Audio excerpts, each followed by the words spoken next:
আমাদের এই মিয়াপাড়া রোডটা কেউ দেখে না। স্কুলের ছাত্র মাত্র সবাই বিরক্ত হয়ে গেছে। রাস্তার কাদো, ঝড়ি বৃষ্টি এলে লোক চলাচল করা যায় না। গোরাইন, তালতলা, কাউন্সিলে বাজার পরিস্থিতি খুব খারাপ। এই পাশে কোনো লোক চলাচল করে না, সব ঘুরি ঘুরি যাওয়া লাগে।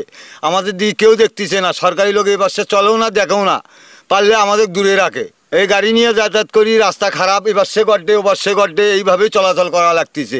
কেউ নিজে অটো চালাই, কেউ দেখে না এদিকে ওদিকে। এখন কি করি, ভাঙ্গা রাস্তার মধ্যে ভাড়া খাটি খাওয়াই লাগে। আমাদের পড়ে গিয়ে ড্রেস নষ্ট হয়, আবার অনেক তো অ্যাক্সিডেন্টও হয় এখানে। এই তো মানুষ যাওয়া আসা করতে পড়ে যায়, এই পাশে ওই পাশে পড়ে যায়।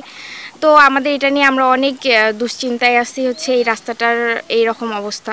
তো আমরা হচ্ছে যাচ্ছি যে আমাদের তাড়াতাড়ি এই রাস্তাটা ঠিক হয়ে যাক। কাদের মধ্যে যাই, পিছলি পড়ি, উপর হয়ে পড়ি, স্যান্ডেল ছিটি যায়। গ্রীষ্মকাল থেকে বর্ষাকাল কোনো কালেই আমরা আসলে স্বস্তিতে থাকতে পারি না। কোনো বিয়ের যদি মেয়ে দেখতে আসে, ছেলেপক্ষরা রাস্তা দেখে ঘুরে চলে যায়।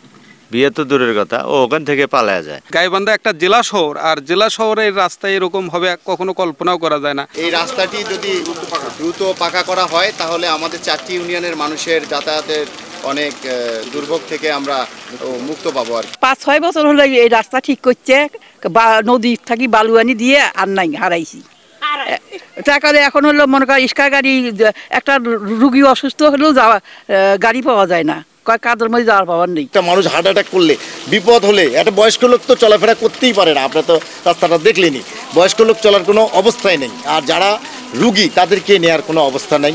অতি সত্ত্বেও আপনার কাছে অনুরোধ, আপনার মাধ্যমে হোক বলে হোক, আমরা একটু এই রাস্তাটার একটা দ্রুত সংস্কার চাই। শিয়া বাটার ও ভিটামিন ই সমৃদ্ধ lily glam beauty soap. Lily, always beautiful. প্রায় লক্ষাধিক মানুষ এই রাস্তাটি দিয়ে চলাচল করে। কামারজানি থেকে শুরু করে কাউন্সিলের বাজার এবং তালতলার অসংখ্য মানুষ, বাগুড়িয়ার মানুষজন চলাফেরা করে। তো আজকে শুধু এই কারণেই তারা তাদের রাস্তা পরিবর্তন করে ডাবল ভাড়া দিয়ে তাদেরকে অন্য রাস্তা দিয়ে তাদেরকে যাইতে হয়। হাতিও যাওয়া খুব কঠিন ব্যাপার, স্যান্ডেলকেও হাতে নেওয়া, পিছলি পড়ে যায়। আজকে সকালবেলায় ঘটনা, একটা গর্ভবতী মেয়ে ইস্কাজে নেব সেটা পাই নাই, ওখান থেকে কষ্ট করে নিয়ে এসে এখান থেকে ভ্যানে করে নিয়ে গেছি আমরা। এখান থেকে বহু তাকদা করার পরও ডিসি, তারপরে ইউনুস সাহেব পানি উপদে এলে কোনো তক্কা করে না আর কি। মানে ধান্দরা হয়ে গেছি আমরা। বাঁধের মাথা থেকে পূর্ব কমনই এবং তালতলা পর্যন্ত এই কাঁচা রাস্তাটা মাটি কাটিয়ে যে অবস্থা করছে, এখন বৃষ্টি বাদল হলে পরেই কাদা। এখন এই গ্রামে রাস্তা হলেও শহরতলের মধ্যে এইরকম রাস্তা কোথাও নাই। আমরা খুব চলাফেরা করতেছি খুব কষ্টের মধ্যে।